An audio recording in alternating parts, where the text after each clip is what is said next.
Imaginez accoucher sous une pluie de bombardements. Dans cette maternité à Kiev, cette maman espérait bien mettre son bébé au monde dans la paix et non la guerre. I saw, women are given birth just in here, in a basement.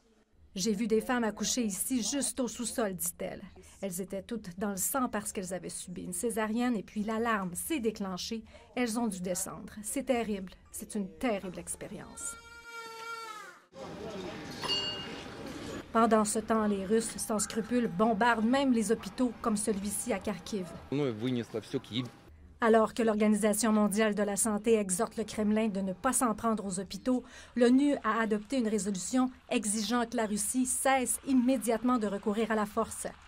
La guerre en Ukraine marque une rupture pour notre continent et nos générations.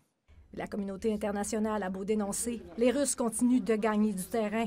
Ils ont perdu 498 soldats au combat. On dénombre maintenant au moins 2000 civils parmi les morts et 836 000 réfugiés. Et les conditions de vie de ceux qui sont restés se dégradent. Les files étaient interminables devant les épiceries, les pharmacies ou tout endroit de ravitaillement. Nous ne pouvons pas allumer les lumières à la maison parce qu'une roquette a frappé une centrale électrique, explique celle-ci scandalisée. Nos maisons ont été bombardées. La population, désespérée, crie sa hargne contre Poutine. Cette femme n'a pas pu trouver de pain. Mon enfant de 3 ans est maintenant dans un abri anti-aérien. Je te déteste, Poutine, affirme-t-elle, les yeux dans l'eau.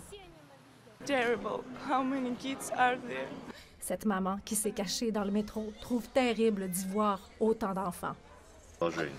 Lueur d'espoir, peut-être, les pourparlers doivent se poursuivre demain entre les